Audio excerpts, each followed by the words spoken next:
Entonces, volvamos a resolver el mismo ejemplo, pero ahora utilizando franjas verticales. Toca entonces otra vez hacer la figura, eje X, eje Y,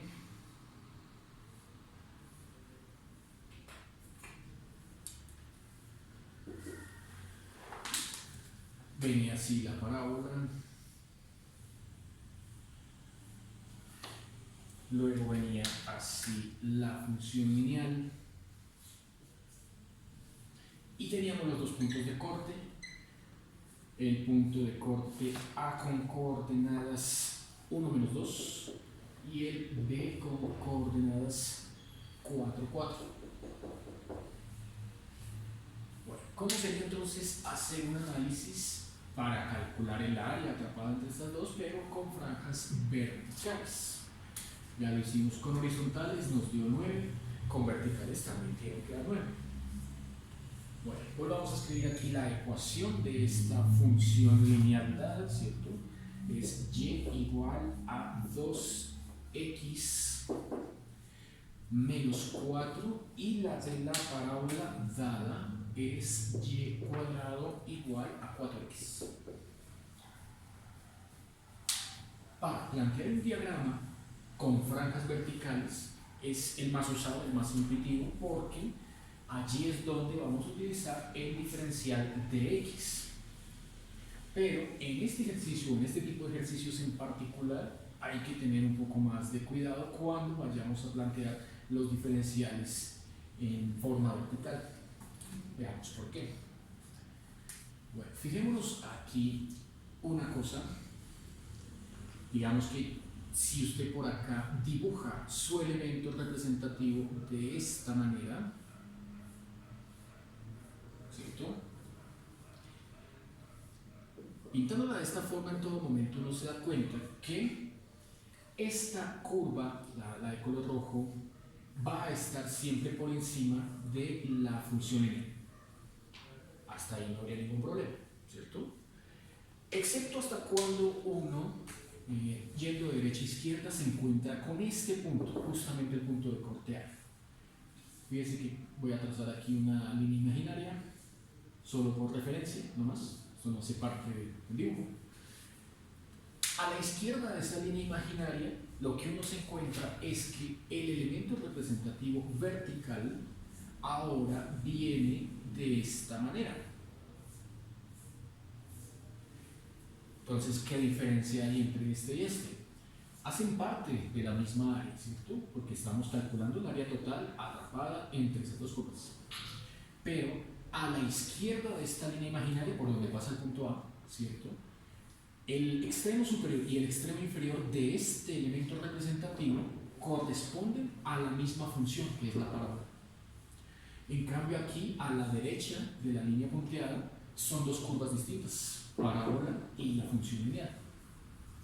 Entonces, ahí es donde uno debe tener cuidado en el planteamiento, porque al ser dos planteamientos distintos, van a salir dos integrales en donde las diferencias, ¿cierto? La resta de lo que está ahí en el argumento, no va a ser igual para esta que para esta. Entonces, ¿qué debe hacer uno además de este punto A y este punto B? Agregar el punto clave, que es el origen. El origen coordenado, llamémoslo O, 0,0. Veamos entonces cómo se hace el planteamiento por franjas verticales. Otra vez, paso 1. Por franjas verticales, como hay dos regiones, entonces vamos a llamar a esta que se encuentra al lado izquierdo de esta línea imaginaria, vamos a llamarla región 1, y a la que se encuentra al lado derecho, región 2. Siempre entonces para cada paso hay que hacer los dos planteamientos, porque al final se suman. Entonces, paso 1, región 1.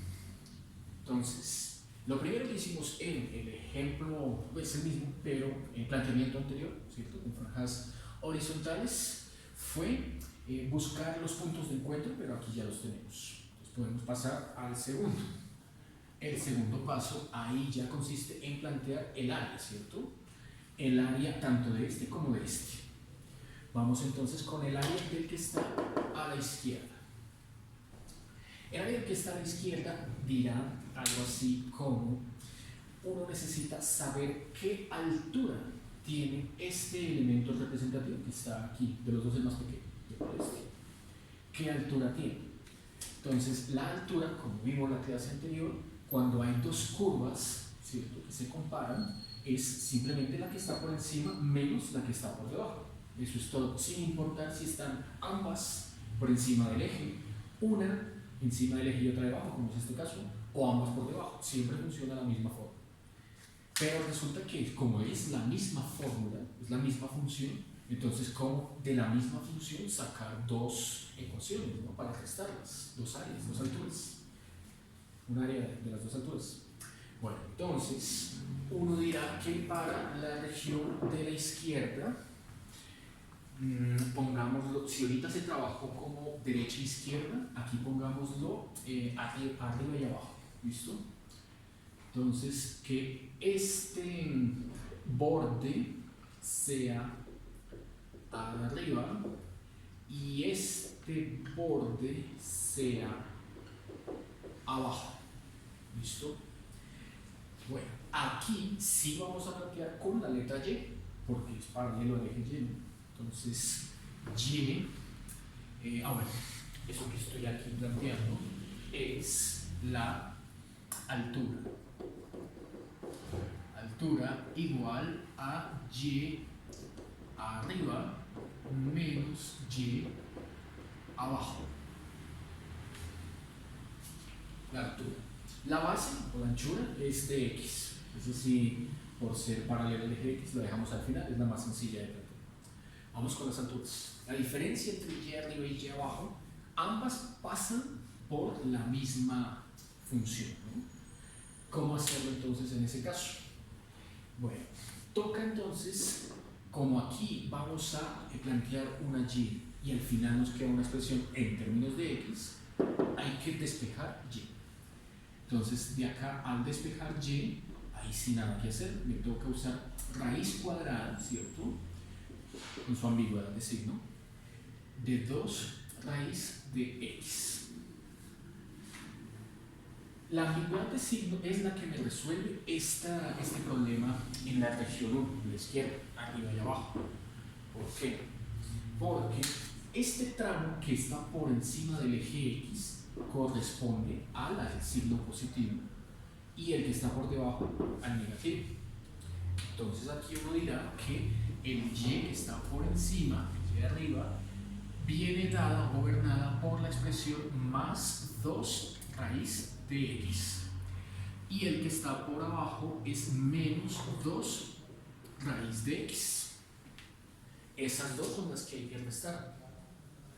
Entonces la altura nos queda como 2 raíz de X menos por menos más 2 raíz de X para un total de 4 raíz de X. La altura. Listo. ¿Y la base? La base sí no es problema, entonces la base, haciendo el mismo análisis de hace un instante, sería la más pequeña, ¿cierto? La más cortica, tanto acá como acá la misma. La más cortica, uno se da cuenta de que esta medida que va desde acá hasta acá es paralela al eje X, por lo tanto es el de X. El diferencial es el que le dice a uno en términos de qué letra va a quedar el integrando, y asimismo es la clave para plantear los límites. R2, esta ya está, ¿no? Entonces R2, para la región 2, que es esta de la derecha, ¿cierto?, al lado derecho de esta línea imaginaria, ahí sí son dos curvas distintas. La que está por encima siempre es la de la parábola, ¿cierto?, arriba, y la que está por debajo siempre es la ecuación de la recta. Entonces, la función lineal recta. Listo. Se complica uno menos, entonces aquí queda altura igual y, la que está por encima, que es la parábola, menos la y que está por debajo, que es la recta. Lo mismo que hicimos arriba, se despeja y en función de x. Aquí sí no hay problema, esta y está despejada. Entonces el asunto es acá, porque sale una ambigüedad de signo. Entonces toca saber cuál hay que usar. Entonces, analicémoslo de esta manera. Si esta línea imaginaria marca desde dónde va a ser la integral y hasta dónde va a concluir, ¿cierto? Uno se da cuenta que en todo momento esta curva pertenece a la de signo positivo, ¿cierto? Yéndose desde acá, desde esta línea imaginaria, hasta donde se encuentra con la ecuación lineal, en todo momento es la positiva. O sea, la negativa no se toma en cuenta, ¿cierto? De hecho, la negativa no se compara con la ecuación de la recta en ningún otro tramo. Exclusivamente acá y es solamente la de encima. Así que aquí es la que toca usar el más 2 raíz de x para el borde superior. Y para el borde inferior, pues como ya está despejada, ¿cierto? Y ya está despejada, es 2x menos 4.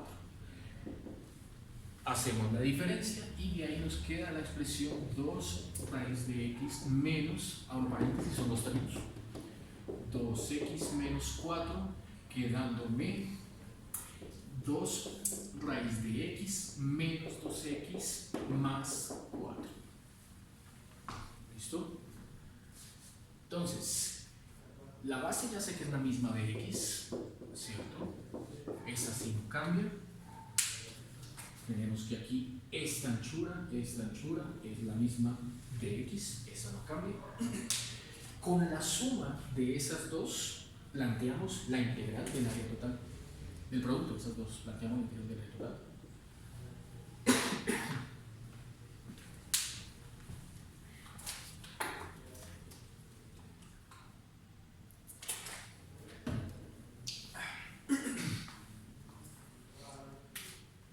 Bueno, entonces el área total lo vamos a plantear con dos integrales que son primera integral para la región 1. Bueno, entonces para la región 1 escojamos o empecemos primero por el integrando. El integrando es base cuánto, este por este, 4 raíz de x va para la primera integral, más segunda integral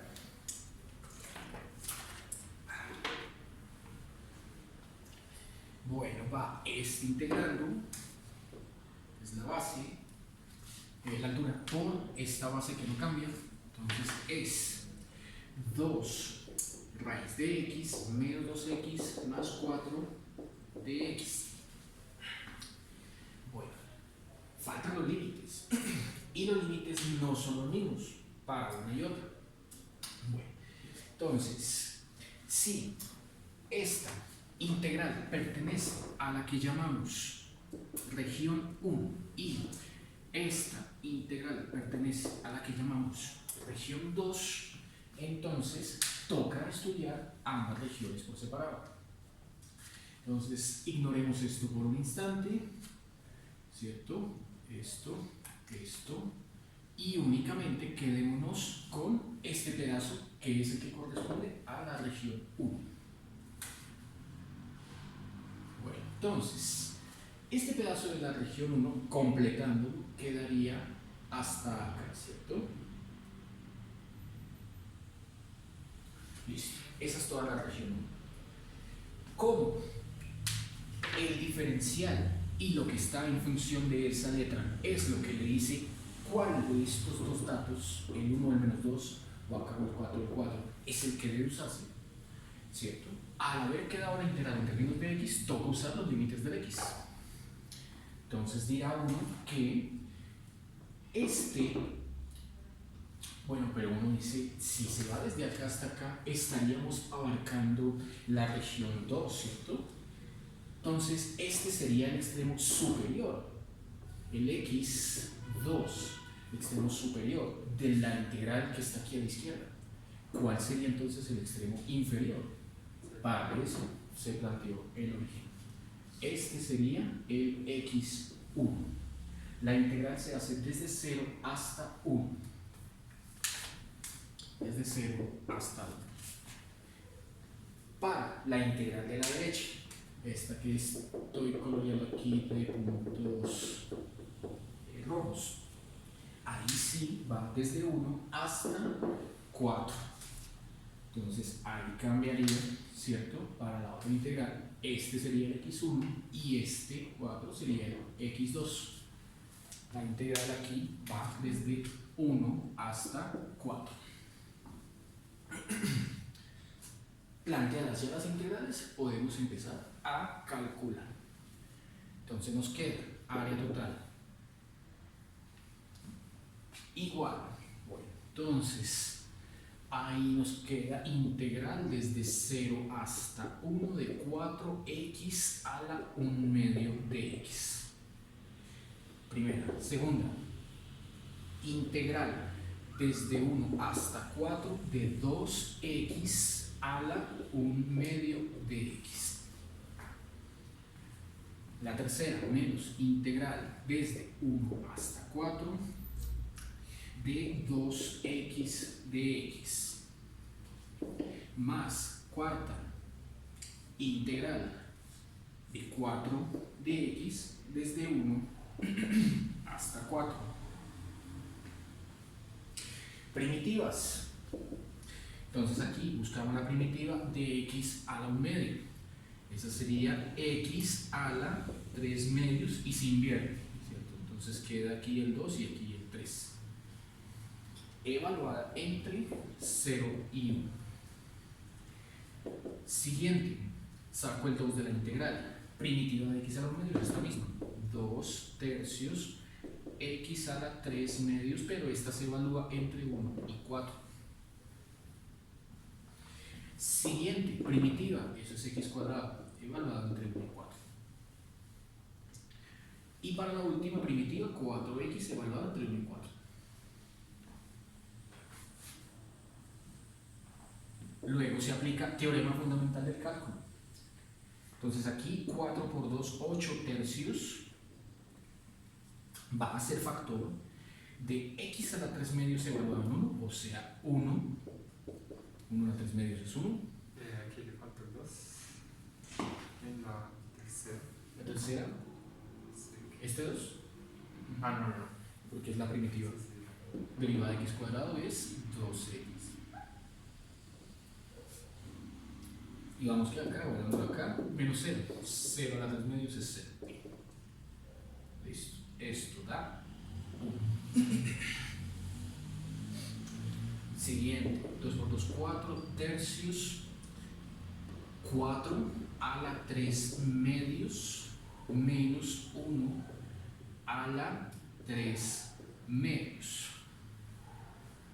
4 a la 3 medios, eso es 8. 8 menos 1, esto da 7. Menos 4 al cuadrado, 16, menos 1, 15. Y más 4 factor de 4 menos 1, que es 3. Eso de allá queda 12. Bueno, se hace toda la operación y efectivamente al final tiene que dar los mismos 9 que habíamos obtenido mediante el método de franjas horizontales. ¿Listo? Damos otro ejemplo.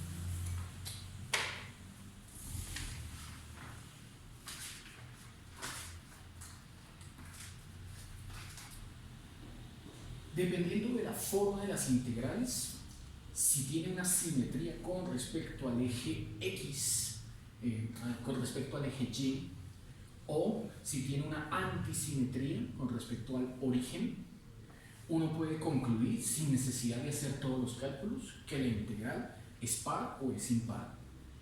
Si una integral llega a ser impar, sin necesidad de hacer todos los cálculos, siempre y cuando el intervalo de simetría sea la misma distancia desde el extremo izquierdo al eje Y que desde el eje Y hasta el extremo derecho, esa integral va a dar, si es antisimétrica, va a dar 0.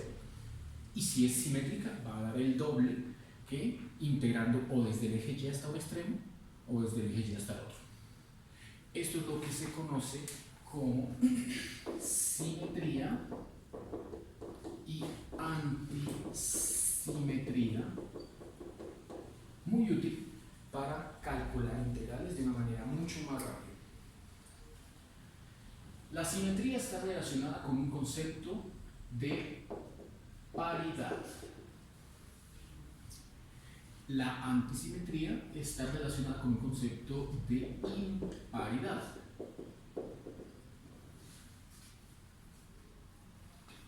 Una función par. ¿Qué es una función par?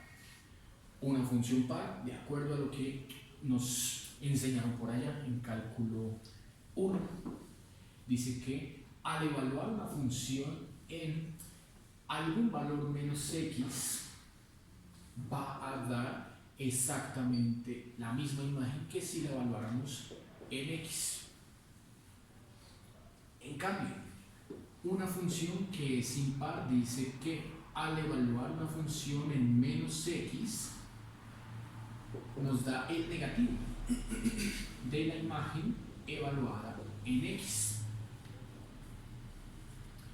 Por ejemplo, una función par. Una función par es la clásica x cuadrado. Entonces recordemos cómo era la gráfica de la función x cuadrado. Eje Y, eje X, parábola que pasa por el origen cóncava hacia arriba, ¿cierto? Listo. ¿Por qué es una función par? Es una función par porque si tomamos un intervalo del mismo tamaño, ¿cierto? Medido desde el eje Y, izquierda y derecha, por ejemplo, que sea aquí el número menos 1 y aquí el número 1, el área bajo la curva que hay entre el menos 1 y el 0 es exactamente el mismo valor del área bajo la curva que hay entre 0 y 1. Esta área es exactamente igual a esta, ¿cierto? Por ser una función par, entonces la integral desde menos 1 hasta 1 de la función x cuadrado de x puede calcularse de dos formas, dando lo mismo. Puede calcularse o como dos veces la integral que va desde menos 1 hasta el 0, menos 1 hasta 0 de x cuadrado de x, o puede calcularse como dos veces la integral desde el 0 hasta el 1. 0 hasta 1 x cuadrado de x. Y todas van a dar el mismo valor. Entonces, si todas estas tres integrales van a dar el mismo resultado, cuando uno está resolviendo ejercicios, escogerá una que tenga el límite inferior anclada en 0. ¿Por qué anclada en 0? Porque al aplicar, esto también sirve, pero esta es más práctica que esta. Porque al aplicar el teorema fundamental del cálculo, como uno lo que hace es evaluar resultados, ¿cierto? Y luego restarlos, al ser uno de esos dos resultados 0, ¿cierto? Entonces solo va a considerar el otro. Trabajémosla con esta entonces. 2 veces la primitiva de x cuadrado, esto es 1/3 de x cubo evaluado entre 0 y 1, ¿cierto? Sugiere entonces que esto me va a dar 2/3 de 1 al cubo menos 0 al cubo. Ahí está la ventaja de que uno de los dos valores sea 0. 1 al cubo menos 0 al cubo, eso da 1, entonces el área es igual a 2/3. Este resultado va a dar lo mismo si aplica esta fórmula o aplica esta fórmula. Esta ventaja solamente se puede aplicar si y solo si el intervalo es simétrico para una función que sea simétrica. Aquí la pinté simétrica respecto al eje Y, pero no necesariamente. Puede ser respecto a cualquier paralela del eje Y, bien sea que esté a la izquierda o a la derecha, pero eso sí, que sea simétrica. Bueno, el concepto de antisimetría. Entonces, allí, ¿con qué nos vamos a encontrar? Por ejemplo, una función que es antisimétrica, pintémosla de para allá, es f igual a x al cubo. Al graficarla, nótese que tendríamos eje y, eje x, y la gráfica del x cubo es así. Pasa por el origen, ¿cierto? Se comporta así. Lo mismo, escojamos el mismo intervalo. Desde -1, que caerá acá, hasta 1, que caerá acá, lo que uno ve es que el área atrapada entre la curva y el eje X, que es este pedazo, al caer por debajo del eje horizontal, nos va a dar un resultado negativo. Entonces ahí no estaríamos hablando propiamente de un área, estaríamos hablando del valor de una entera, ¿cierto? Porque las áreas siempre van a dar positivo. Acá, en cambio, lo que encuentro, va a encontrar que el área, ahí sí podemos hablar del área, el área bajo la curva, desde el 0 hasta 1, o sea, todo este pedazo, allí va a dar exactamente el mismo valor, pero positivo. Al ser dos cantidades de signo opuesto, su suma da 0. Entonces tendríamos que la integral desde -1 hasta 1 de x a la 3 de x va a dar 0. Lo mismo, este resultado solo es válido cuando el intervalo es del mismo tamaño medido con respecto a una recta vertical, bien sea el eje Y o paralela al eje Y, ¿cierto? Que haya antisimetría, se llama esto. Entonces, ¿por qué esa palabra? Simetría. Entonces, para concluir el concepto, simétrico hace referencia a que con respecto al eje Y, la curva traza el mismo dibujo, ¿cierto? Reflejado como un espejo. Utiliza el eje Y como si fuera un espejo. En cambio, antisimétrico,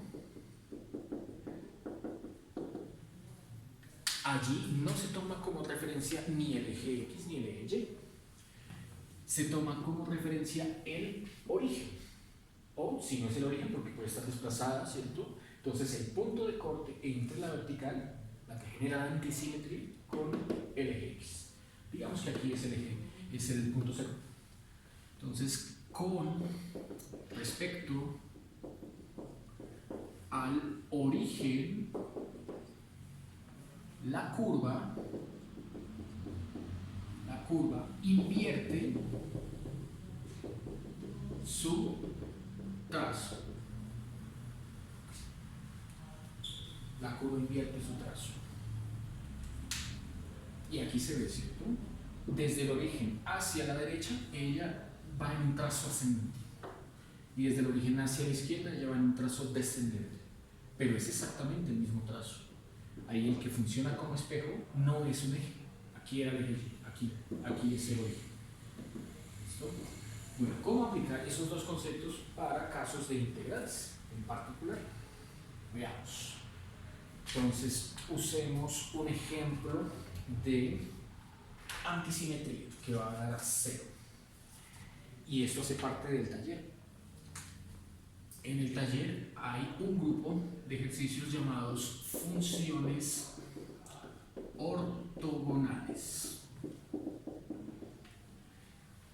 Funciones ortogonales pertenecen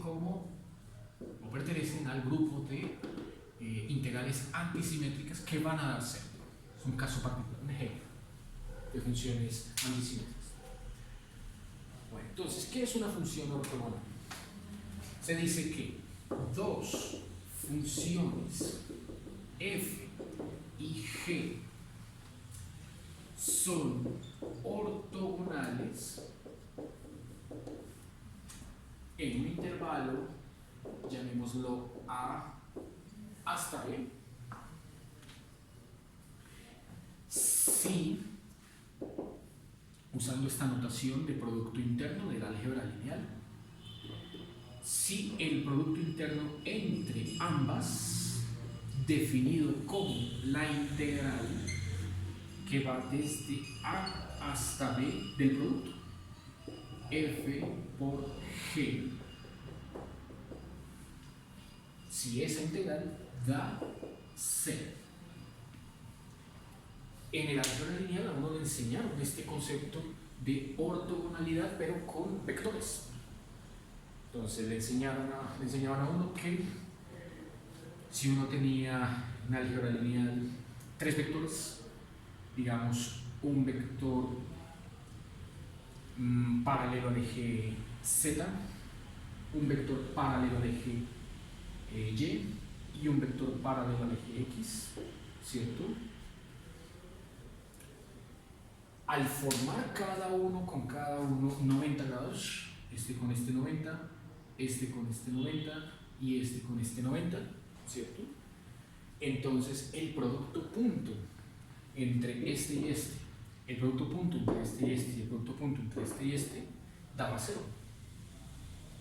¿cierto? Por lo que allá se definía el producto punto entre un vector A y un vector B como el producto de las normas A, norma de B y el coseno del ángulo entre ambos. Entonces, de esta ecuación, ¿cierto? La norma no es 0. Una norma 0 significa que el vector no es un vector, sino un punto.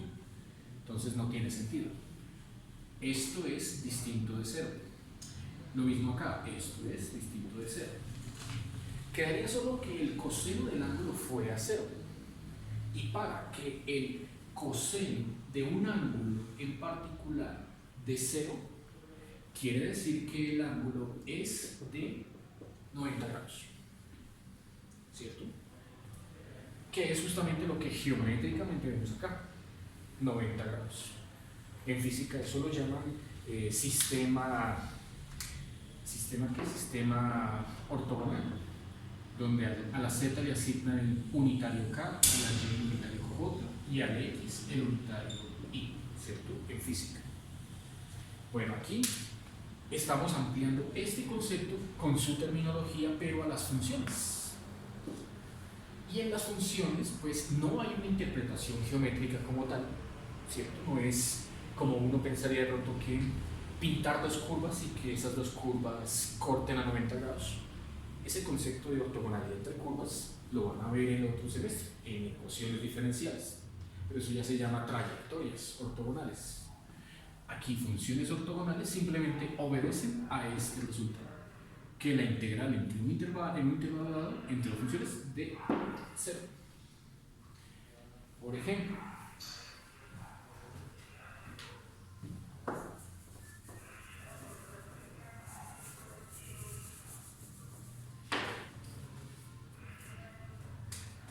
dice que supóngase vamos a calcular este integral. Ejemplo, dadas la función f igual a x a la 3, la función g igual a x al cuadrado más 1, dadas esas dos funciones, y el intervalo a igual a menos 1 y b igual a 1. Entonces, dado esto, pruebe que el producto interno es igual a 0. ¿Cómo hacer esa prueba? Bueno, entonces vamos a plantear la integral desde menos 1 hasta 1 del producto x a la 3 por x al cuadrado más 1 por la definición integral que está allá en el centro. Bueno, haciendo los cálculos, veamos, y ahorita lo hacemos sin hacer los cálculos. Haciendo los cálculos sería integral desde menos 1 hasta 1 de x3, x2, x5 más x3 de x. Al abrirlas, integral desde menos 1 hasta 1 de x5 más integral desde menos 1 hasta 1 de x3. Listo. Primitivas. Entonces, para la primitiva es un sexto de x a la 6 que se evalúa entre menos 1 y 1. Para la segunda, la primitiva es un cuarto de x a la 4, cuarto de x a la 4, que se evalúa entre menos 1 y 1. Teorema fundamental del cálculo, se aplica. Entonces queda, para la primera, un sexto de 1 a la 6 menos 1 a la 6. Para la segunda, más un cuarto de 1 a la 4 menos 1 a la 4, que obtiene 1. Entonces que acá todo número, sea positivo o sea negativo, elevado a una potencia par, en este caso es 6 y en este caso es 4. Todo número positivo o negativo elevado a una potencia par va a dar positivo. Entonces esto es 1 menos 1 y eso da 0. Y acá también. Esto es 1 menos 1 y eso da 0. Conclusión, hemos demostrado que efectivamente esas dos funciones f y g son ortogonales en ese intervalo. Puede que en otro intervalo no lo sea. Por decir algo, que aquí no sea desde menos 1 hasta 1, sino desde 0 hasta 1. Desde 0 hasta 1, ahí sí ya no es probable que sea 0 la integral, ¿cierto? Pero en ese intervalo simétrico sí es. Bueno, ¿y cómo aplicar entonces este concepto el concepto de antisimetría e imparidad, que es el que corresponde a funciones ortogonales? Entonces quitemos este. Esa gráfica de hecho me sirve para esta integral de acá. Bueno, entonces uno lo que encuentra es que separando estas dos integrales, diga usted que llegamos a este paso, vamos acá, y todavía no lo he efectuado algebraicamente, o sea, sin aplicar teorema fundamental del cálculo. ¿Cómo podría aplicar entonces lo que vimos hace un instante de antisimetría? Uno grafica, ahí sí necesita uno la gráfica, ¿cierto? Entonces, para esta, por ejemplo, para esta, la gráfica de x a la 3 es justamente esta misma, ¿cierto? Esta es la gráfica de x a la 3. El intervalo va desde menos 1 hasta 1, igual que acá, desde menos 1 hasta 1. Si yo ya sé que al graficar una función que es antisimétrica en un intervalo dado, me va a dar este mismo resultado con este, pero con signo opuesto, entonces de una vez yo puedo garantizar que este integral va a dar 0 sin necesidad de hacer los cálculos por teorema Floyd. Con este integral va a pasar algo muy parecido, ¿cierto? Entonces allí vamos a encontrar que para la función x a la 5, digamos que es esta, eje x, eje y, no sé cómo venga, digamos que viene así, por decir algo, que viene así, supongamos, no es así, pero más o menos así. Este es x a la 5, esta de acá, función f igual a x a la 5, entonces tendríamos que desde acá que cae el menos 1, trazaría toda esta área entre el eje y la curva, y hasta acá que cae el más 1, trazaría toda esta otra área, que como vemos son exactamente la misma, solo que una cae por debajo y la otra cae por encima. Al ser la misma, pero con distinto posicionamiento con respecto al eje y, al eje x, esto va a dar positivo, esto va a dar negativo, y el cálculo, la integral, desde menos 1 hasta 1 de x a la 5 de x va a dar 0. Para ello se necesita claramente la gráfica, ¿cierto? Con la gráfica uno comprueba y demuestra que efectivamente estas dos funciones son ortogonales sin necesidad de pasar de acá. ¿Listo? Con eso ya uno encuentra una forma bastante práctica de llegar a una conclusión. Bueno, por el día de hoy ya es suficiente.